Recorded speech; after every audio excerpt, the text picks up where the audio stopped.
नमस्कार, India Town news में आप सभी का स्वागत है। मैं हूं गरिमा त्रिपाठी और आप मेरे साथ देख रहे हैं छत्तीसगढ़ और मध्य प्रदेश में तेजी से अपनी अलग पहचान बनाने वाला चैनल इंडिया टाउन न्यूज। आप सभी का स्वागत करते हुए आइए सबसे पहले डालते हैं आज की प्रमुख खबरों पर एक नजर।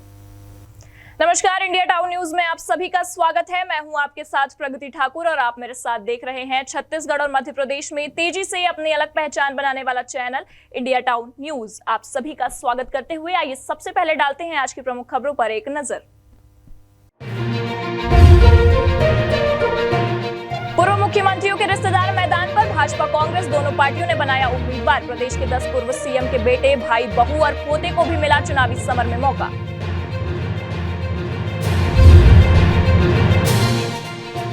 प्रदेश की 70 सीटों में मतदान के लिए रवाना हुई पार्टियां। भारी सुरक्षा के बीच चुनाव को लेकर अलर्ट मोड पर प्रशासन। पोलिंग बूथ पर भी व्यवस्थाओं को लेकर अधिकारियों ने लिया जायजा।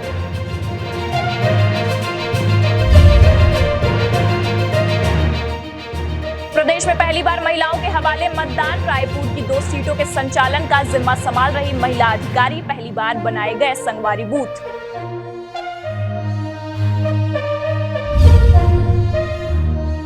चुनाव प्रचार के आखिरी दिन कहीं गरजे शिवराज तो कहीं बरसे कमलनाथ। दोनों पार्टियों ने झोंकी पूरी ताकत। 17 को ईवीएम में बंद होगी जनता की रजामंदी।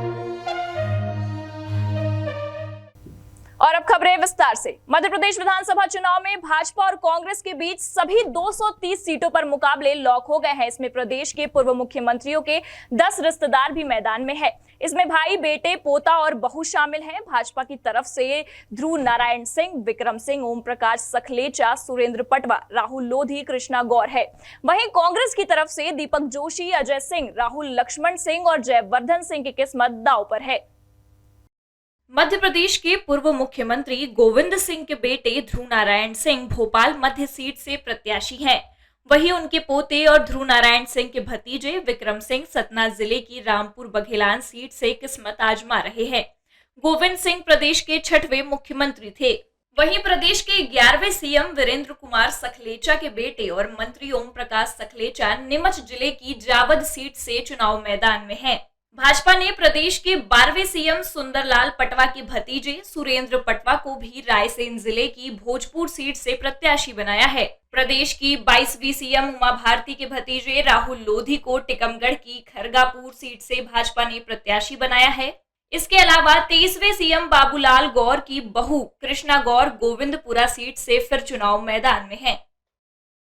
पूर्व सीएम के रिश्तेदारों को कांग्रेस ने भी मौका दिया है। कांग्रेस की तरफ से प्रदेश के 10वें सीएम कैलाश जोशी के बेटे दीपक जोशी देवास जिले की खातेगांव सीट से चुनाव लड़ रहे हैं।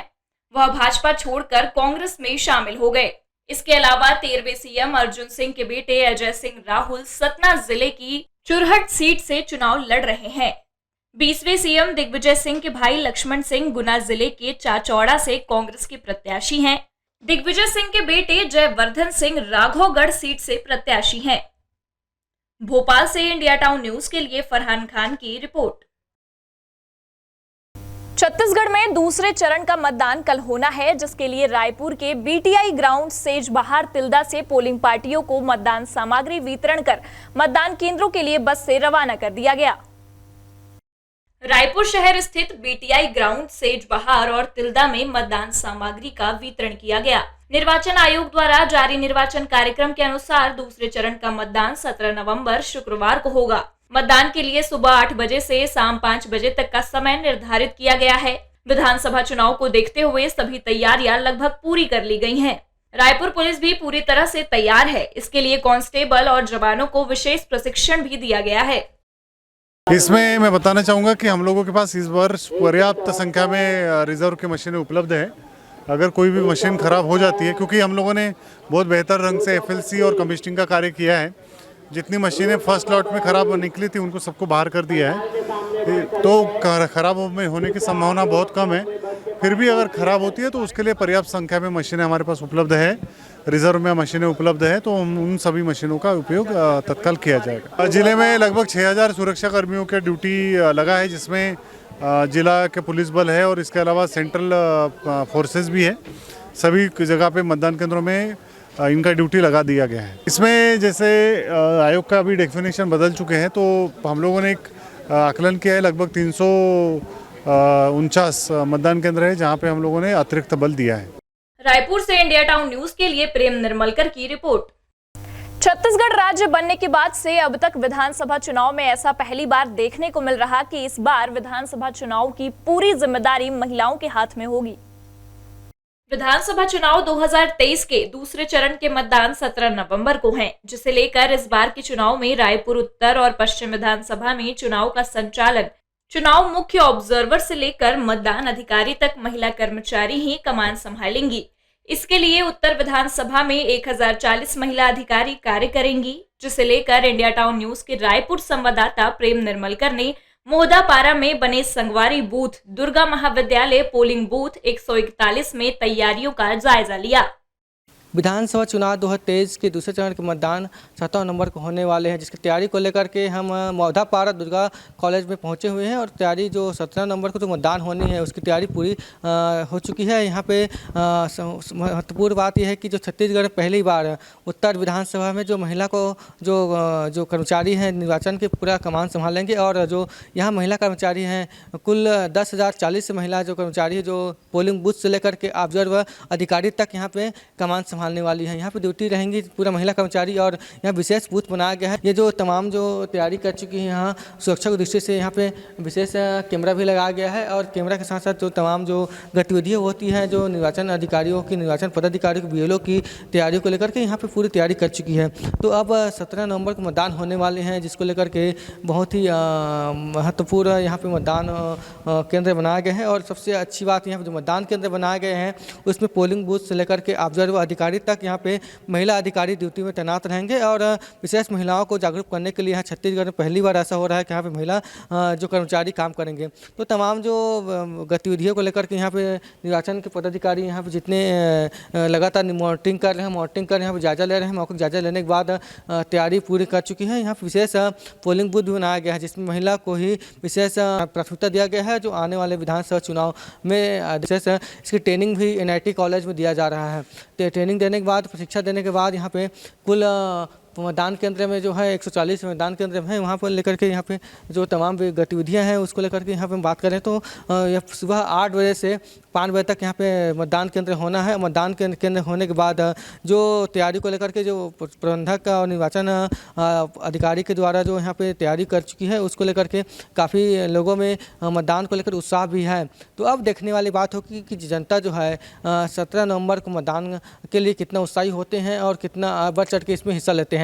मेरे सहयोगी दीपेश सोनकर के साथ मैं Prem Nirmalkar, India Town News, Raipur, Chhattisgarh. Akhil Bharatiya Adivasi Halba Halbi समाज ने प्रोफेसर द्वारा आत्महत्या की कोशिश के बाद एक पत्रकार पर आरोप लगाते हुए उस पर जल्द कार्रवाई न होने पर उग्र आंदोलन की चेतावनी दी है। अखिल भारतीय आदिवासी हल्बा हल्बी समाज के द्वारा जिला पदाधिकारी कलेक्ट्रेट कार्यालय पहुंचकर एक पत्रकार के विरुद्ध तत्काल कार्यवाही करने की मांग को लेकर ज्ञापन सौंपा गया। ज्ञापन सौंपने पहुंचे समाज के लोगों ने मांग करते हुए कहा है कि प्रोफेसर भारतेंदु समुद्र प्रभारी प्राचार्य का मामला ST/SC थाने में दर्ज किया जाए। प्रोफेसर भारतेंदु शासकीय कर्मचारी हैं जो आदिवासी समाज से आते हैं, जिन्हें भयभीत करके और मृत्यु का डर दिखाकर उनके मान सम्मान को हानि पहुंचाने की मंशा कथित पत्रकार ने अपने साथी के साथ मिलकर की। वहीं रुपये पैसों की मांग करते हुए उन्हें डरा धमका कर आत्महत्या के लिए प्रेरित किया गया, जिससे प्रोफेसर द्वारा आत्महत्या का प्रयास किया और उनकी स्थिति वर्तमान में अभी नाजुक बनी हुई है। हल्बा समाज ने यह आज का विज्ञापन में दिया है समुद्र सर जी का जो पैजन लेने का क्या कारण है, और कहीं ना कहीं ऐसा है दबाव मिला है। और ये जो फर्जी पत्रकार होते हैं जो अपने आप को पत्रकार पेश करते हैं, कहीं ना कहीं आप पत्रकारों को धूमिल करने का काम कर रहे हैं। और इससे हम चाहते हैं कि जो फर्जी पत्रकार है सभी फर्जी पत्रकारों का एक लिस्ट वाइज उनको निकाला जाए, उनका आइडेंटिटी प्रूफ को रजिस्टर किया जाए। ऐसा होता है सबको जेल के अंदर डाला जाए। अगर ऐसा नहीं हुआ समय पर तो हम 6 तारीख के बाद 7 तारीख को उग्र प्रदर्शन करने के लिए सभी समाज के द्वारा बाध्य होंगे, जिसके पूरी जिम्मेदारी शासन प्रशासन होंगे। एक हफ्ते पहले हमारे भारतेंदु समुद्र सर जो प्रोफेसर रहे हैं यहाँ पे हमारे कन्या कॉलेज में, उनके साथ पिछले 2-2.5 महीने से लगातार एक पत्रकार बंधु के द्वारा उनसे अवैध वसूली के लिए तंग किया गया। कभी कभी उन्हें साइकिल से उठा के अपने गाड़ी में बिठा के उनके पूरे पैकेट से पैसे वैसे सब छीन के फिर दूसरे जगह स्थान में छोड़ देना, ऐसे करते करते वो तंग आ गए और लास्ट में जो है 20 लाख की उनसे मांग की गई, डिमांड करी गई। तब फिर वो जो है फ्रस्ट्रेशन में आके शायद किसी ने जहर खिलाई हो या तो फिर खुद आत्महत्या की कोशिश करी हो। समाज ने कथित पत्रकार के विरुद्ध जल्द से जल्द कार्रवाई करने की मांग जिला प्रशासन से कहा है कि अगर जल्द से जल्द कथित पत्रकार के ऊपर कार्रवाई नहीं होती है तो उग्र प्रदर्शन किया जाएगा, जिसकी संपूर्ण जिम्मेदारी शासन प्रशासन की होगी। कांकेर से इंडिया टाउन न्यूज के लिए वीरेंद्र यादव की रिपोर्ट। अब वक्त हो चला है एक ब्रेक का। ब्रेक के बाद देखेंगे देश प्रदेश से जुड़ी कुछ और खबरें।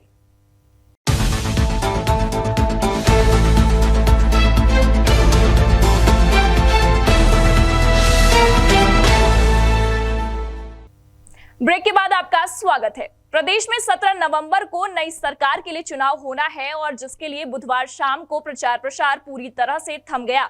ऐसे में 18 सालों से सत्ता पर काबिज भाजपा ने प्रचार प्रसार के अंतिम दिन अपनी पूरी ताकत झोंक दी। भाजपा प्रत्याशी गोपाल सिंह इंजीनियर के समर्थन में आस्था पहुंचकर सीएम ने की सभा, जिन्होंने कांग्रेस पर जमकर निशाना साधा। शिवराज मंच से बोले कि कांग्रेस सरकार आ गई तो सारी योजनाएं बंद कर देगी। प्रदेश के मुख्यमंत्री शिवराज सिंह चौहान भाजपा प्रत्याशियों के लिए ताबड़तोड़ आम सभाएं कर भाजपा की प्रचंड बहुमत से सरकार बनाने की अपील पूरे देश में करते नजर आए। इसी कड़ी में बुधवार को मुख्यमंत्री शिवराज सिंह चौहान सीहोर जिले की आस्था विधानसभा में भाजपा प्रत्याशी गोपाल सिंह इंजीनियर के लिए आम सभा को संबोधित करने पहुंचे। चुनाव प्रचार के अंतिम दिन सीएम शिवराज ने कांग्रेस पर जमकर निशाना साधा और कहा कि कांग्रेस की सरकार आ गई तो लाडली लक्ष्मी योजना, लाडली बहना योजना सहित मेरी सभी योजनाएं बंद कर देगी। कांग्रेस ने कई मेरी योजनाएं बंद कर दी, उन्हें बेटियों की शादी बंद कर दी थी, पैसे ही नहीं दिए। अब कन्या विवाह में 1 लाख रुपया देके विदा की जाएगी बेटी। अच्छा, मेरी बूढ़ी अम्मा मेरे पास आई कि बेटा भेदभाव कर रहे हैं, उनका क्यों? बहू को 1250 मिल रहे हैं, हमें 600 मिल रहे हैं। तो अब हमारी माताओं को भी और बुजुर्गों को भी 1500 रुपया पेंशन दी जाएगी। मुख्यमंत्री शिवराज सिंह चौहान ने लाडली बहनों को 3000 रुपए प्रति माह देने तो हर परिवार की एक सदस्य को रोजगार देने सहित 450 रुपया का सिलेंडर देने का वादा किया। इस दौरान बड़ी संख्या में महिला और पुरुष मुख्यमंत्री को सुनने पहुंचे। सीहोर से इंडिया टाउन न्यूज के लिए बसीमुद्दीन की रिपोर्ट। 17 नवंबर को होने वाले विधानसभा चुनाव के लिए चुनावी मैदान को फतेह करने अब चुनावी प्रत्याशियों ने पूरा जोर लगा दिया है। 15 नवंबर की दोपहर लगभग 2 बजे कांग्रेस प्रदेशाध्यक्ष कमलनाथ का वारासिवनी आगमन हुआ। इस दौरान उन्होंने अपने प्रत्याशियों के लिए जनता से आशीर्वाद मांगा। वारासिवनी नगर के अनाज मंडी परिसर में आयोजित हुए जनसभा कार्यक्रम के दौरान कांग्रेस प्रदेशाध्यक्ष कमलनाथ ने भाजपा सरकार और मुख्यमंत्री शिवराज सिंह चौहान पर जमकर हमला बोला। उन्होंने कहा कि विगत 18 सालों से मुख्यमंत्री शिवराज सिंह चौहान को प्रदेश की बहनों की याद नहीं आई और चुनाव के 5 महीने पहले उन्हें बहनें नजर आने लगी। उन्होंने कहा कि कांग्रेस की सरकार बनते ही कांग्रेस ने किसानों का कर्जा माफ करने का कार्य किया। हमने 11 वचन तय किए हैं जिसे हम पूरा करने में कोई कमी नहीं छोड़ेंगे। हमने 11.5 महीनों में अपनी नीति और नीति का परिचय दिया। हमने 27 लाख किसानों का कर्जा मध्य प्रदेश में पहली किस्त माफ किया और बालाघाट जिले में 85,000 किसानों का कर्जा पहली किस्त में माफ किया। सच्चाई का बटन दबाएंगे तो इन नौजवानों का भविष्य सुरक्षित रहेगा। हमारी माताओं और बहनों के चेहरे में मुस्कुराहट होगी। सच्चाई का बटन दबाइएगा और मुझे पूरा विश्वास है कि विक्की और मैं मिलकर हम अपने वारासिवनी के विकास का एक नया उद्देश्य बनाएंगे। कमलनाथ ने इस जनसभा के माध्यम से बैहर प्रत्याशी संजय सिंह उइके, लांजी प्रत्याशी हीना कावरे, कंटगी प्रत्याशी बोध सिंह भगत, वारासिवनी विधानसभा क्षेत्र के प्रत्याशी विवेक पटेल के लिए जनता से वोट मांगे। बालाघाट से इंडिया टाउन न्यूज के लिए अनुराग झा की रिपोर्ट। खबर गरियाबंद से है, जहां मतदान दल लेकर रवाना हुई बस बारूका नाका के पास सड़क हादसे का शिकार हो गई। बस में बैठे मतदान कर्मियों ने बताया कि सामने पिकअप जा रही थी जिसमें टेंट सामग्री भरी हुई थी। बस उससे जा टकराई। गरियाबंद से मतदान दल को लेकर निकली बस का ब्रेक फेल हो गया और बस बारूका नाका के पास टेंट का सामान ले जा रही पिकअप वाहन से टकरा गई। हादसे में बस का सामने का हिस्सा पूरी तरह क्षतिग्रस्त हो गया, साथ ही सामने का कांच टूट गया। बता दें कि बस में राजिम विधानसभा के 6 पोलिंग बूथ के कुल 36 कर्मचारी मौजूद थे। पीठासीन अधिकारी, मतदान कर्मी के अलावा पुलिस के जवान भी बस में मौजूद थे। हालांकि बस में सवार सभी कर्मचारी सुरक्षित हैं। वो 25-26 लोग थे। कहाँ से कहाँ जा रहे थे सर? वो जामगांव जा रहे सेक्टर। सर हादसा कैसे हुआ सर? वो उससे वो सामने वो आ रही थी ना, वो जा रही थी टेंट वाली एक पिकअप, उस पर जाके लग गई है। हताहत सर? नहीं कोई हताहत नहीं है, कुछ भी नहीं हुआ, बस कांच पे टूटा है। बस का ब्रेक फेल बताया जा रहा है, क्या जानते हैं? नहीं ब्रेक फेल नहीं था, एक्चुअली वो साइड लगाते में और नाका पास ही हुआ, दोनों जगह कम होने का ऐसा हो गया। सर बस भी काफी रिजर्व बस काफी देर में आई। नहीं, अब तो वहाँ यातायात उसमें कंट्रोल रूम में है, वो जाने क्या, अपन तो खबर कर दिए टाइम पे। घटना के करीब 2 घंटे बाद जिला प्रशासन के द्वारा रिजर्व में रखी दूसरी बस को घटना स्थल पर भेजा गया, तब जाकर मतदान दल अपने पोलिंग बूथ की ओर रवाना हो सके। गरियाबंद से इंडिया टाउन न्यूज के लिए नीरज शर्मा की रिपोर्ट। छत्तीसगढ़ प्रदेश की संस्कारधानी राजनांदगांव में भाई दूज के अवसर पर पुराना बस स्टैंड में मड़ई मेला का आयोजन किया गया। मड़ई मेला का त्योहार न सिर्फ मजेदार और मनमोहक है, बल्कि यह राज्य की समृद्ध परंपरा और संस्कृति को भी दर्शाता है।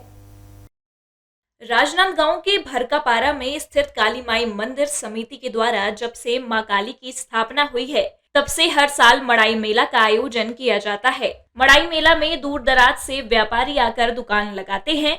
यह त्योहार न सिर्फ मजेदार और मनमोहक है, बल्कि यह राज्य की समृद्ध परंपरा और संस्कृति को भी दर्शाता है। इस मड़ाई मेला के त्योहार पर विभिन्न समुदाय के लोग अपने घरों से बाहर एक बड़े खुले मैदान में एकत्रित होकर हर एक क्षण का आनंद लेते हैं। द्वारा आयोजित होने वाली ये मड़ई मेला जो भाई दूज के अवसर पर आयोजित होता है, इसके साथ ही मेला मड़ई का दौर जो है पूरे अंचल में शुरू होता है। प्रदेश की पहली मड़ई ये होती है जो भाई दूज के अवसर पर आयोजित होती है। काली माई मंदिर में दीपावली पर्व के दौरान माता लक्ष्मी की स्थापना, काली चौदस पर चुनरी यात्रा और उसके बाद अन्नकूट, फिर अंतिम कड़ी में ये समापन अवसर पर मड़ई मेले का आयोजन किया जाता है। इसमें पूरा मेला भरता है माई के दरबार में और इस अवसर पर भी समिति के द्वारा प्रसादी का वितरण किया जाता है। यह छत्तीसगढ़ का प्रथम मेला है। राजनांदगांव से अमित चटर्जी के साथ ऐश्वर्य श्याम, इंडिया टाउन न्यूज। विधानसभा चुनाव को लेकर वोटर को रुझाने, शराब और राशि बांटे जाने के मामलों में इजाफा होता हुआ दिखाई दे रहा है। बालाघाट विधानसभा क्षेत्र के अंतर्गत ग्राम खमरिया में शराब बांटे जाने का मामला अभी थमा ही नहीं था और बालाघाट नगरीय क्षेत्र के वार्ड नंबर 8 में भाजपा पार्षद के द्वारा शराब बांटे जाने का मामला प्रकाश में आया है। बालाघाट के वार्ड नंबर 8 में युवाओं के माध्यम से पार्षद के द्वारा शराब बंटवाई जा रही थी, जिसे कांग्रेस पार्षद और पदाधिकारियों ने पकड़ा, लेकिन वह मौके से फरार हो गए। जिसके बाद कांग्रेस के पदाधिकारियों ने तत्काल ही मामले की सूचना कोतवाली पुलिस को दी। पुलिस की टीम के आने से पहले युवक मौका पाते ही फरार हो गए, लेकिन पुलिस ने शराब की बोतल जब्त कर ली है। वहीं इस मामले में कांग्रेस पार्षद कारो लिल्हारे और पूर्व पार्षद पन्ना शर्मा ने भाजपा पार्षद सुधीर चिले और ठेकेदार निशीत श्रीवास्तव पर आरोप लगाते हुए कहा कि लगातार भाजपा के कार्यकर्ताओं के द्वारा वोटर को रिझाने शराब और राशि का वितरण किया जा रहा है। शिकायत मिल रही थी कि भाजपा के कार्यकर्ता और भाजपा के बड़े पदाधिकारी लोग पैसा और शराब इनके द्वारा बांटा जा रहा है। उसी के लिए हम लोग पूरे शहर में भ्रमण कर रहे थे। हमारी एक टीम ने वार्ड नंबर 1 में भी राकेश सेवईवार को वहाँ पर पकड़ी है और मैं इधर से वार्ड नंबर 10 में शिकायत मिली थी तो वहाँ से जा रहा था। एक सफ़ेद स्कूटी में, सफ़ेद नहीं लाल सफ़ेद स्कूटी में यहाँ के पार्षद जी सुधीर चिले और ठेकेदार निशीत श्रीवास्तव, उनके पास से वो लोग लेके आ रहे थे। मैंने जैसे ही देखा तो मैंने तुरंत गाड़ी मोड़ा और यहाँ पर उनका कलर पकड़ा तो वो दोनों स्कूटी वाले तो बेचारे भाग गए छोड़ के यहाँ पर, क्योंकि ये बोरी पकड़ना था। उसके बाद दोनों आए, बोले हमारे कारण छोड़ दो, हमारे कारण छोड़ दो। उनके कारण क्यों छोड़ दें हम? 40 साल के विधायक है तुम्हारे पार्टी के नेता, तो विकास के नाम पर वोट मांगिए। हमारी तो नेता कभी विधायक नहीं बनी है, हम उनके काम पर मांग रहे हैं, 10 साल के काम पर नगर पालिका के। हमारे वार्ड नंबर 8 और 16 के बीच में हम लोग, मैं नेता प्रतिपक्ष कारो लिल्हारे नगर पालिका, मैं पन्ना शर्मा पूर्व पार्षद, वहाँ पे बैठे थे तो वहाँ से 2 लोग दारू ले जा रहे थे, जिनको हमने पोतली में पकड़ते हुए देखने पे पता चला कि उसमें दारू है। उनको पकड़ा भी गया, पर ऐसा था कि हम सीमित लोग थे, वो ज़्यादा लोग थे, वो भाग चुके। बालाघाट से इंडिया टाउन न्यूज के लिए अनुराग झा की रिपोर्ट। उत्तराखंड में जल्द लागू होगा यूनिफॉर्म सिविल कोड। समान नागरिक संहिता के वादे से मिली सत्ता। 2 लाख लोगों से लिए गए सुझाव। पुष्कर सिंह धामी ने कहा कमेटी कर रही काम। इंदौर की राजनीतिक यात्रा में पहुंचे थे सीएम। भाई शिवराज चौहान ने बहनों को दी भाई दूज की बधाई। लाडली बहनों को लखपति बनाने की होगी अगली योजना। स्व सहायता समूह की ली जाएगी मदद। मुख्यमंत्री ने कहा 10,000 हो हर महिला की आमदनी।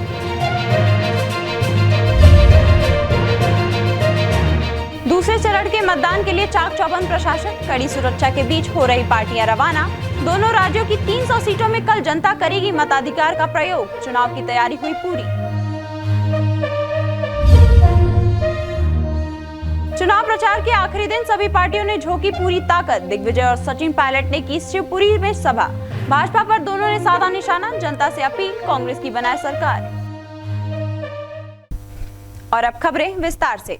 उत्तराखंड में यूनिफॉर्म सिविल कोड लागू होगा। हमने अपने घोषणा पत्र में इसका वादा किया था। उन्हीं वादों के आधार पर हमें मैंडेट मिला और हम सत्ता में आए। यह बात इंदौर आए उत्तराखंड के मुख्यमंत्री पुष्कर सिंह धामी ने कही। वे राजनीतिक कार्यक्रम के सिलसिले में इंदौर आए थे। उन्होंने उत्तरकाशी टनल हादसे को लेकर जानकारी साझा की। राजनीतिक दौरे पर इंदौर आए उत्तराखंड के मुख्यमंत्री पुष्कर सिंह धामी ने यूनिफॉर्म सिविल कोड यानी समान नागरिक संहिता के उत्तराखंड में लागू करने को लेकर विस्तृत बात की। मीडिया से चर्चा में उन्होंने स्पष्ट किया कि यूसीसी के लिए कमेटी गठित कर दी गई है और हम इसे उत्तराखंड में लागू करेंगे। उन्होंने यह भी कहा कि यूसीसी को लेकर विपक्ष भ्रम फैलाने की पूरी कोशिश कर रही है। हमने कमेटी गठित की। सेवानिवृत्त न्यायाधीश रंजना प्रकाश देसाई जी की अध्यक्षता में कमेटी बनाई। कमेटी ने पिछले लगभग 1.5 साल से इस पर बहुत सारा काम किया। 2,34,000 लोगों से और सबके सुझाव कमेटी को मिल गए हैं। जल्दी ही कमेटी जो है अपना संकलन कर रही है और संकलन करके जैसे ही हमको देगी, हम जो थोड़ी सी औपचारिकता है उस औपचारिकता को पूरी करने के बाद उसको लागू करने की दिशा में आगे बढ़ेंगे, क्योंकि ये हमारा संकल्प है और इसमें उत्तराखंड की जनता ने हमको मैंडेट दिया हुआ है। हमको जो है उन्होंने समर्थन दिया है और हम इसको लागू करेंगे उत्तराखंड में। मुख्यमंत्री धामी ने उत्तराकाशी टनल हादसे पर बताया कि सभी श्रमिक सुरक्षित हैं और उनके परिजनों से लगातार चर्चा जारी है। रेस्क्यू के सभी प्रयास जारी हैं और जल्द ही सभी श्रमिकों को सुरक्षित रेस्क्यू कर लिया जाएगा। उन्होंने ये भी कहा कि प्रदेश में इस तरह के अन्य सभी प्रोजेक्ट के तहत चल रहे कामों की समीक्षा भी की जा रही है। सभी हमारे जो श्रमिक भाई हैं वो सब सुरक्षित हैं और उनके परिजनों से भी मैंने बात की है। मैं स्वयं वहाँ पर भी गया हूँ। लगातार वहाँ पर सारी टेक्निकल टीमें पहुँच चुकी हैं। कुछ मशीनें भी आज हेलीकॉप्टर से वहाँ पहुँची हैं और लगातार उन सब उस जगह तक पहुँचने के लिए रास्ता बनाने का काम हो रहा है, क्योंकि कुछ रिसाव ज़्यादा है। इसकी वजह से बार बार वहाँ पर ऊपर से मलबा आ जा रहा है। लेकिन अभी नई मशीन अभी आई है और जल्दी ही सबको सुरक्षित बाहर निकाला जाएगा। उसके लिए प्रयास किया जा रहा है। भारत सरकार की जो NHIDCL कंपनी है, वो कंपनी उस पर काम कर रही है। 4 धाम ऑल वेदर योजना का प्रोजेक्ट है। जल्दी ही जो है मैं समझता हूँ कि भगवान की कृपा से सबको एक तो हमने ये तय किया है कि उत्तराखंड के अंदर चूँकि बहुत सारे हमारे ऐसे प्रोजेक्ट चल रहे हैं जहाँ पर टनलों के काम हैं, मार्गों के काम हैं, इन सभी की हम समीक्षा भी करेंगे। और हमारा पहले से मानना है, हमारे प्रधानमंत्री जी का भी, क्योंकि उत्तराखंड जैसे राज्य में जो भी विकास हो वो इकोलॉजी और इकोनॉमी दोनों में बैलेंस करते हुए हो। 5 प्रदेशों में हो रहे चुनाव को लेकर उत्तराखंड के सीएम पुष्कर सिंह धामी ने उम्मीद जताई कि सभी जगह भाजपा की सरकार बनेगी। भारतीय जनता पार्टी की सीटें बहुत अच्छी आएंगी और पूरी बहुमत की सरकार बनेगी। और क्योंकि देश के अंदर अब सब लोग डबल इंजन की सरकार चाहते हैं। मोदी जी के नेतृत्व में आज देश के अंदर जिस प्रकार से काम हो रहा है, केंद्र की सरकार जो काम कर रही है उसमें राज्य की सरकारों का भी सहयोग बहुत ज़रूरी है और उन कामों को बढ़ाने के लिए राज्य के अंदर भी वह सरकार चाहिए जो केंद्र के अनुरूप हो। इसलिए मध्य प्रदेश की जनता इस बात को भली भांति जानती है। मध्य प्रदेश में 2003 के बाद तेज़ी से विकास हुआ है, यह भी मध्य प्रदेश की जनता ने देखा है और हमारे प्रधानमंत्री जी के नेतृत्व में पूरे विश्व के अंदर आज भारत का मान सम्मान स्वाभिमान दुनिया के अंदर पहचान बढ़ी है, वैश्विक रूप से हमारा एक स्थान हुआ है। तो निश्चित रूप से जो काम आज प्रधानमंत्री जी कर रहे हैं समाज के अंतिम छोर में खड़े हुए व्यक्ति तक, चाहे आज उज्ज्वला योजना हो, आवास योजना हो, हर घर से नल जल देने की योजना हो, आयुष्मान भारत की योजना हो, बेटियों के लिए अनेक योजनाएं हो, मध्य प्रदेश में भी अनेक योजनाएं चल रही हैं। तो उन सभी योजनाओं को एक साथ मिलाकर जो है जब चलेंगे तो मध्य प्रदेश और तेजी से आगे बढ़ेगा। उत्तराखंड के सीएम पुष्कर सिंह धामी इंदौर में कई कार्यक्रम में शामिल हुए। इंडिया टाउन न्यूज के लिए इंदौर से वी देवाशीष। मुख्यमंत्री शिवराज सिंह चौहान ने भाई दूज की सभी माताओं बहनों को बधाई दी। उसके बाद उन्होंने कहा, मध्य प्रदेश में लाडली बहना के बाद महिलाओं को लखपति बनाने के लिए योजनाएं बनाएंगे। भोपाल में भाई दूज के अवसर पर प्रदेश के मुख्यमंत्री ने सभी बहनों को इस पर्व की बधाई दी।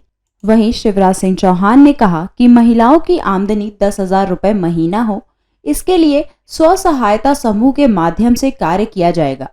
सीएम ने भाई दूज के मौके पर यह बड़ी घोषणा करते हुए कहा कि अब महिलाओं को लखपति बहना बनाना है। लाडली बहना योजना आई जिसमें बहनों के खाते में अभी 1250 रुपया जा रहे हैं, लेकिन ये बढ़ के क्रमशः 3,000 रुपया तक हम ले जाएंगे। लेकिन लाडली बहना के बाद अब हम शुरू कर रहे हैं लखपति बहना योजना। लखपति बहना का मतलब है अपने घर का कामकाज करते हुए मेरी हर बहन कम से कम 10,000 रुपया महीना कमाए और साल में उसकी कमाई 1 लाख रुपया से ज्यादा हो जाए। अभी 15 लाख बहनें मेरी लखपति बहना हैं। स्व सहायता समूह के माध्यम से हर बहन को हम लखपति बहना बनाएंगे। एक अभियान के रूप में, एक आंदोलन के रूप में इस कार्यक्रम को हम चलाएंगे। इंडिया टाउन न्यूज के लिए भोपाल से फरहान खान। छत्तीसगढ़ के बालोद जिले में विधानसभा आम निर्वाचन 2023 हेतु मतदान सामग्री वितरण का कार्य सुचारू रूप से जारी है। सामग्री वितरण स्थल लाइवलीहुड कॉलेज पाकुर भाट में सुबह से ही मतदान दल के अधिकारी कर्मचारी मतदान सामग्री स्थल में पहुंचकर निर्धारित काउंटर से मतदान सामग्री प्राप्त कर मतदान केंद्रों को रवाना हो रहे हैं।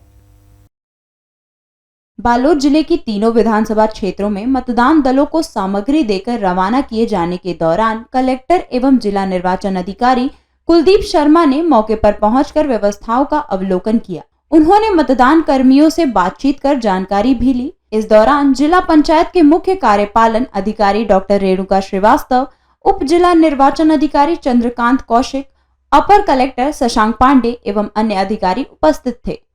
इंडिया टाउन न्यूज के लिए बालोद से खिलावन चंद्राकर।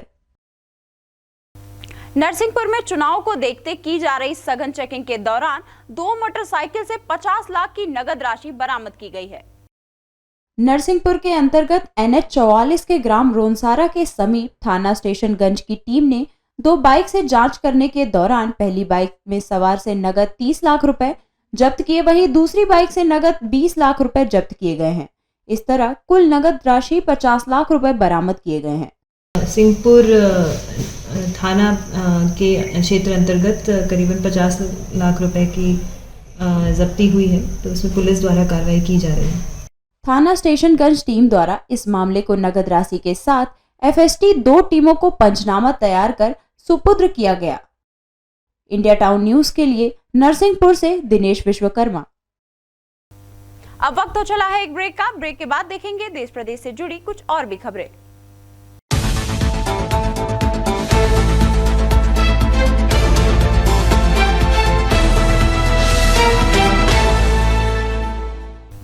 ब्रेक के बाद आपका स्वागत है। चुनाव प्रचार के अंतिम दिन शाम होते होते रीवा विश्वविद्यालय थाने में अफरा तफरी का माहौल निर्मित हो गया। सैकड़ों की तादाद में लोग सिमरिया विधानसभा की कांग्रेस आदिवासी नेता सुंदरिया आदिवासी के ऊपर हुए मामले को लेकर भीड़ उग्र रूप धारण कर ली। आदिवासी नेताओं का कहना है कि उनके नेता के ऊपर हमला वर्तमान भाजपा सरकार के विधायक KP त्रिपाठी के लोगों के द्वारा किया गया है। जिससे उनको गंभीर चोट आई है और पुलिस उनकी रिपोर्ट दर्ज नहीं कर रही। रीवा जिले के सिमरिया विधानसभा में चुनाव प्रचार के दौरान कांग्रेस नेता सुंदरिया आदिवासी के ऊपर हुए हमले को लेकर सिमरिया से कांग्रेस प्रत्याशी अभय मिश्रा ने पुलिस पर सरकार के दबाव में कार्य करने का आरोप लगाया है और कई अन्य घटनाओं को लेकर भी राजनीतिक आरोप लगाए। वहीं सुंदरिया आदिवासी के ऊपर हमले के चश्मदीदों का कहना है कि सुंदरिया के ऊपर हमला वर्तमान विधायक के लोग जिनका वह नाम ले रहे हैं उन्हीं ने किया है। ये है मनोज शुक्ला। इन्होंने सुबह को फोन किया कि मेरी आंख फोड़ दी, मुझे इतना मारा। ये FIR है। ये तो हमने कहा कि मैं चुनाव में बहुत व्यस्त हूँ, मेरे पास सांस लेने की फुर्सत नहीं है, मनोज भाई पुलिस के पास चले जाओ। इन्होंने FIR दर्ज कराई। इनके आंख में ये चोट। किसने मारा? सिद्धू शुक्ला, मनीष चंद शुक्ला उर्फ सिद्धू। और ये FIR में नाम भी सनी चतुर्वेदी और ओंकार पांडे। चलिए, अब अपन लोग प्रचार कर रहे थे। अब इतने रास्ते में फ़ोन आया कि सुंदरिया बहुत नाजुक है, उसके ऊपर हमला हो गया। तब नहीं मालूम पड़ा कि हमला कहाँ हो गया, कैसे हो गया, लगा कि एक्सीडेंट हो गया, क्या हो गया नहीं मालूम। वो गाड़ी ओवरटेक करके सामने लगा दिए और 4 आदमी उतरे, जिसमें 2 आदमी मुंह बांधे हुए थे और 2 आदमी और थे जिनको हम लोग नहीं पहचानते। एक उसमें से नीरू त्रिपाठी का नाम ले रहा था और वो आए हाकी और कुछ एक आध धारदार हथियार लिए हुए थे। उससे गाड़ी को कांच फोड़े। मैं सीट में आगे बैठा हुआ था और ये उसके बगल में बैठा हुआ था बीच में। वो बोला सुंदरिया इधर है और आके उसको हाकी से गुच्चा करके सीट कांच फोड़ दिया गाड़ी का और उसको बहुत कम से कम 20 बार मतलब गुच्चे से उसको मारे। वो पूरी तरह बेहोश है, ये हमने देखा है। इस पूरे मामले को लेकर रीवा के विश्वविद्यालय थाने का घेराव किया गया, जो देर रात तक जारी रहा। पुलिस का कहना है कि हमने फरियादिया को मेडिकल के लिए कहा, जिससे वह सहमत नहीं है, मेडिकल नहीं करवाना चाहती हैं। इस पूरे मामले को लेकर थाना परिसर छावनी में तब्दील रहा। देर रात आखिरकार प्रशासन को हार मानते हुए और नीरू त्रिपाठी, केपी त्रिपाठी के सगे भाई, मनीष शुक्ला सिद्धू, केपी त्रिपाठी के बिजनेस पार्टनर पर FIR दर्ज करनी पड़ी। कुछ महिलाएं आई हैं जिनका ये कहना है, जो उनके साथ में आए हैं, कि उनके साथ कुछ घटना हुई है, गाड़ी में तोड़फोड़ हुई है, उनके साथ चोट लगी है। ऐसे जाहिरा चोट दिख नहीं रही है, क्योंकि अभी मेडिकल कराने के लिए हमने कहा है, वो मेडिकल के लिए अभी मना कर रहे हैं और हम उनसे रिक्वेस्ट कर रहे हैं कि पहले उनका मेडिकल कराएं, जैसे वो कह रहे हैं। और घटनास्थल पे कुछ लोगों को भेजा हुआ है, जैसे भी हमको रिपोर्ट आती है उसके बाद हम आगे की अग्रिम कार्रवाई करेंगे। इंडिया टाउन न्यूज के लिए रीवा से मोहम्मद समीम। बस्तर पुलिस द्वारा अवैध कार्यों में लिप्त लोगों पर लगातार कार्रवाई की जा रही है। इसी तारतम्य में अवैध रूप से धारदार हथियार और बटनदार चाकू इत्यादि रखने वालों पर भी नजर रखी जा रही है। पुलिस उप महानिरीक्षक एवं वरिष्ठ पुलिस अधीक्षक जितेंद्र सिंह मीना के नेतृत्व में लगातार पुलिस की टीम अवैध कार्यों में लिप्त लोगों पर कार्रवाई कर रही है। ऑनलाइन शॉपिंग साइट से भी इस प्रकार के हथियार मंगाए जाने की सूचना पर साइबर सेल के माध्यम से व्यक्तियों की सूची प्राप्त की गई और उन लोगों से संपर्क कर हथियार मांगने का कारण पूछा गया, जिस पर स्पष्ट कारण नहीं मिलने के बाद सभी धारदार हथियारों को बरामद कर धारकों को समझाइश दी गई। इस अभियान के अंतर्गत ज्यादातर 20 से 25 साल के युवाओं की संख्या पाई गई, जिनके पालक अभिभावकों से अपील की जा रही है कि अपने बच्चों को इस प्रकार के धारदार हथियार, चाकू, छुरी ना रखने दे। बरामद किए गए चाकू अमेज़न, फ्लिपकार्ट, स्नैपडील तथा अन्य शॉपिंग साइट से मंगाए गए थे। लोकल विक्रेताओं पर भी हथियार, फैंसी चाकू, छुरी बेचने पर पाबंदी लगाने की तैयारी है। इंडिया टाउन न्यूज के लिए जगदलपुर से बास्की ठाकुर। शाजापुर जिले में भी विधानसभा चुनाव को लेकर जिला निर्वाचन आयोग की तैयारी जोरों पर है। मतदान के एक दिन पहले दलों को मतदान सामग्री का वितरण किया गया।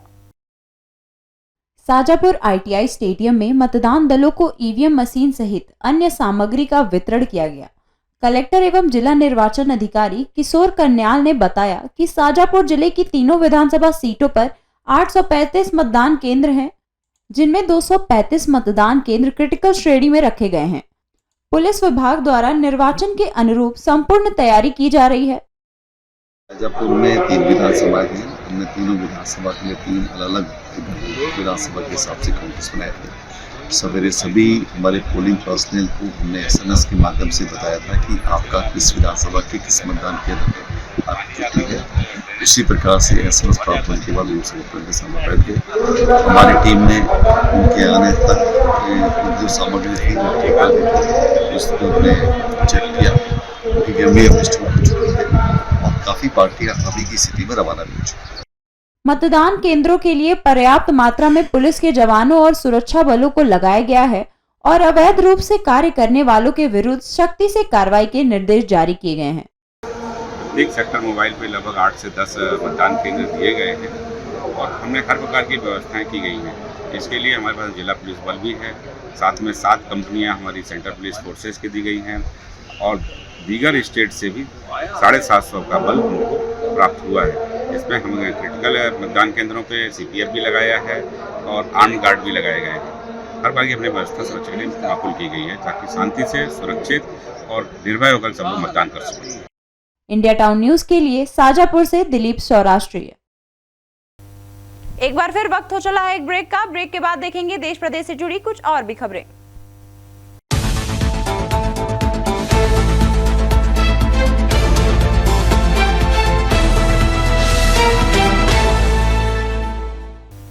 ब्रेक के बाद एक बार फिर आपका स्वागत है। मध्य प्रदेश विधानसभा चुनाव के प्रचार प्रसार के आखिरी दिन शिवपुरी जिले में कई नेताओं का जमघट रहा। मध्य प्रदेश के पूर्व मुख्यमंत्री दिग्विजय सिंह एवं राजस्थान के पूर्व उप मुख्यमंत्री सचिन पायलट ने आम सभा को संबोधित किया। दिग्विजय सिंह ने मध्य प्रदेश की भाजपा सरकार पर हमला करते हुए कहा कि इस भ्रष्ट सरकार को इस बार प्रदेश से उखाड़ कर फेंकना है और कमलनाथ की सरकार बनाना है। पूरे प्रदेश में एक ही मांग है बदलाव। बदलाव की मांग उठ रही है। लोग बाग त्रस्त हैं, ऊब गए हैं इस भारतीय जनता पार्टी के कुशासन से। दलाली चरम सीमा पर है और पूरे तरीके से लूट मची हुई है। राजस्थान के पूर्व डिप्टी सीएम सचिन पायलट ने कहा कि भाजपा की कथनी और करनी में बहुत अंतर है। हमने राजस्थान में हमारी सरकार के होते हुए राजस्थान की जनता को 500 में गैस सिलेंडर दिया, वही मध्य प्रदेश में भाजपा की सरकार ने 1200 का सिलेंडर दिया। तो आप अनुमान लगा लो कि किसकी सरकार ने फायदा दिया है, क्योंकि भाजपा सरकार ने महंगाई, बेरोजगारी, भ्रष्टाचार चरम पर ला दी है। ये हर बार बोलते हैं डबल इंजन। 10 साल से दिल्ली में सरकार है और लगभग 2 दशक से भोपाल में सरकार है। इन्होंने कहा था कि किसान की आमदनी दुगनी कर देंगे। किसी किसान की आमदनी दुगनी हुई नहीं। विदेशों से काला धन वापस लाने वाले थे। बेरोजगारी, महंगाई आसमान छू रही है। इंडिया टाउन न्यूज के लिए शिवपुरी से कुलदीप गुप्ता। बस्तर पुलिस द्वारा आपराधिक तत्वों के विरुद्ध लगातार कार्रवाई जारी है। इसी तारतम्य में पुलिस को जुआ खेल रहे लोगों को पकड़ने में सफलता मिली। पुलिस को सूचना प्राप्त हुई कि शहर के कुम्हारपारा सुलभ शौचालय के पास कुछ जुआड़ी ताश के पत्तों पर रुपए पैसे का दांव लगाकर जुआ खेल रहे हैं। सूचना पर थाना प्रभारी बोधघाट कविता ध्रुव के नेतृत्व में कार्यवाही हेतु टीम रवाना की गई। इस टीम के द्वारा छापामार कार्यवाही के दौरान मौके पर 4 जुएड़ी जुआ खेलते रंगे हाथ पकड़े गए, जिनसे कुल 24,000 रुपए नगद और 52 पत्ते ताश के 4 सेट बरामद किए गए। चारों आरोपियों के विरुद्ध धारा 3(2) छत्तीसगढ़ जुआ प्रतिषेध अधिनियम 2022 के तहत आपराधिक प्रकरण पंजीबद्ध कर गिरफ्तार करने की कार्यवाही की गई। इंडिया टाउन न्यूज के लिए जगदलपुर से बास्की ठाकुर। मध्य प्रदेश में 17 नवंबर को मतदान होना है। मतदान क्यों जरूरी है, इसके लिए जनता को जागरूक करने MLB गर्ल्स कॉलेज की छात्राओं ने जगह जगह पर जाकर नुक्कड़ नाटक के माध्यम से आम जनता को वोट डालने के लिए जागरूक किया। शासकीय महारानी लक्ष्मीबाई कन्या स्नातकोत्तर महाविद्यालय MLB भोपाल की राष्ट्रीय सेवा योजना इकाई द्वारा स्वीप के अंतर्गत चलाए जा रहे मतदाता जागरूकता अभियान के अंतर्गत विद्यार्थियों द्वारा नुक्कड़ नाटक की प्रस्तुति अन्ना नगर बस्ती में दी गई। नुक्कड़ नाटक नाटक के द्वारा हमारे महाविद्यालय की छात्राओं ने लोगों को जागरूक किया है और मतदान के लिए उन्होंने बताया है कि हमें किस तरह के प्रत्याशियों को चुनना चाहिए, क्योंकि मतदान के द्वारा ही हम एक सशक्त राष्ट्र का निर्माण कर सकते हैं और हम अपना सभी देशवासी जो हैं वह सुखी जीवन व्यतीत कर सकते हैं। क्योंकि यदि हमारा शासन सशक्त होगा तो स्वाभाविक है कि देश जो होगा सुखी होगा। नुक्कड़ नाटक के माध्यम से लोगों को संदेश दिया गया कि किसी प्रलोभन या किसी दबाव में आकर आपको वोट नहीं देना है और सही उम्मीदवार को चुनना है। लोगों को प्रेरित किया गया कि 17 नवंबर को सभी को वोट डालना है।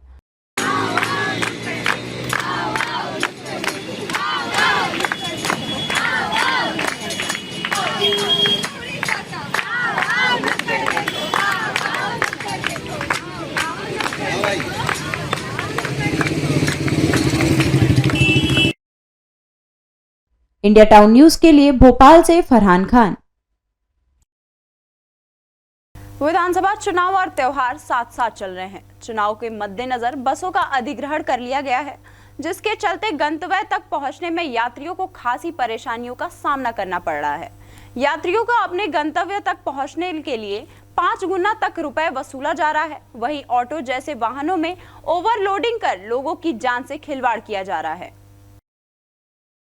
किसी को अपनी पत्नी के पास पहुंचना है तो किसी को अपनी बहन के यहाँ भाई दूज में टीका लगवाने। यह मंजर है मंडला बस स्टैंड का, जहां बस स्टैंड सूना पड़ा है क्योंकि चुनाव में बसों को लगा दिया गया है। यात्री परेशान हैं। किसी को मंडला से जबलपुर, डिंडोरी, सिवनी और अन्य इलाकों में जाना है, लेकिन उन्हें साधन नहीं मिल रहे। बस स्टैंड में निजी वाहन, ऑटो और कार लगी है, जिसमें जाने के लिए मनमाना किराया लिया जा रहा है। ऑटो जिसमें मात्र 10 सवारी होना चाहिए 20 से 25 भरे जा रहे हैं और लोगों की जान से भी खिलवाड़ किया जा रहा है। लोगों का कहना है कि चुनाव तो ठीक है, लेकिन वैकल्पिक व्यवस्था शासन द्वारा कराना चाहिए। चुनाव का समय चल रहा है, गाड़ियां सब बुक हैं, लेकिन वैकल्पिक व्यवस्था भी प्रशासन को करानी चाहिए। इतनी परिस्थितियां विपरीत हो चुकी हैं कि एक तो त्यौहार के सीज़न में आदमी अपने घर जाना चाह रहा है, लेकिन यहाँ पर मौके का फ़ायदा उठाया जा रहा है। ज़िम्मेदारों को मालूम है, लेकिन वो भी वसूली कर रहे हैं। ऑटो में बैठ के यहाँ से सवारियाँ 500 रुपये पर सवारी, 100 रुपये जहाँ किराया लगता है 50 रुपये किराया लगता है, दुगना तिगुना वसूल करके डिंडोरी, जबलपुर, आसपास के मोहगांव, बिछिया यहाँ पर सवारियाँ जा रही हैं ऑटो में बैठ के। हाँ, कार लग रही हैं, ऑटो लग रही हैं। कार वाले 500 रुपये ले रहे हैं, ऑटो वाले उठपटांग, भाई पैसेंजर परेशान हो रही है, लेडीज़ें नहीं बैठ पा रही तरीके से। बहुत सारी दिक्कतों का सामना करना पड़ रहा है। क्या हम कहते हैं यदि आप 10 गाड़ी पकड़ रहे तो 2 गाड़ी को जाने दें, कम से कम पैसेंजर परेशान ना हो। मैं अपनी बहन कहाँ जाऊँ सर, बहन कहाँ भाई दूज है, कल नहीं जा पाता, बस नहीं चल रही है, इसलिए वहाँ से ऑटो से मतलब किराया मेरा उल्टा लग रहा है। वहाँ से पर मैं पीछे जाना मेरे को, वहाँ मेरी मिसेज है, मतलब मेरी बच्ची है छोटी सी। कितनी तो परेशानी बहुत जा रही है, बस बंद होने से बहुत परेशानी आ रही है। सरकार प्रचार है, सब में लग गए हैं, किसको क्या बोल सकते हैं। इंडिया टाउन न्यूज के लिए मंडला से लखन भांडे। इंदौर के राजेंद्र नगर थाना क्षेत्र स्थित चौथाराम मंडी के सामने एक टायर की दुकान में भीषण आग लग गई। सूचना के बाद मौके पर पहुंची दमकल की टीम ने आग पर काबू पाया। आग इतनी विकराल थी कि आसपास की दुकानों को भी चपेट में ले लिया। घटना में 8 दुकानें जल गईं। राजेंद्र नगर थाना क्षेत्र के चौथाराम मंडी के सामने टायर की दुकान में भीषण आग लग गई। चूंकि ये मंडी क्षेत्र है और यहाँ लोगों की काफी आवाजाही है, इसलिए आग लगने के समय अफरा तफरी मच गई। टायर और रबर होने के कारण आग ने इतना विकराल रूप ले लिया कि उसने आसपास की दुकानों को भी चपेट में ले लिया। घटना में 8 दुकानें जलकर खाक हो गई। दमकल विभाग के अधिकारी के मुताबिक टायर की दुकान के बाहर कुछ टायर रखे थे, पहले उसमें आग लगी, फिर आग इतनी बढ़ी कि उसने पूरी दुकान को चपेट में ले लिया। आग तेजी से फैली और विकराल रूप लेते हुए आसपास की दुकान भी आग की चपेट में ले लिया। 50 के लगभग हम लोगों को सूचना प्राप्त हुई कि मंडी के सामने टायर के गोडाउन में आग लगी है। लेकिन टायर बाहर रखे हुए थे, उसमें आग लगी थी और बांस की जो है दुकानें बनी थी, उसके अंदर आग लगी। जिसको अपने फोर्स को पकड़ा। कितनी दुकानों में लगभग आज अभी तक? दुकानों के नाम मालिकों को नहीं पता है जानकारी। कितनी दुकानों की संख्या कुछ आई है? 8 दुकान करीब जली है इसमें। 8 दुकानें करीबन चली। कितना एक पानी लग गया होगा? पानी लग गया हमारा करीब 40,000 लीटर पानी लग गया। 40,000 करीबन। कितनी फायर टेंडर गाड़ी आई थी? 2 फायर की गाड़ी आई थी और करीब 10 कर्मचारी आए थे। 10 कांस्टेबल लगे थे। और आग को बुंदा छूट जारी गई है। दमकल ने कड़ी मशक्कत के बाद आग पर काबू पाया। घटना में 8 दुकानें जल गई। इंडिया टाउन न्यूज के लिए इंदौर से वी देवाशीष। ये थी अब तक की खबरें। हमारी फटाफट खबरों का बुलेटिन और सभी खबरें विस्तार से देखने के लिए आप जुड़े रहिए इंडिया टाउन न्यूज के साथ। अब मुझे दीजिए इजाजत। नमस्कार।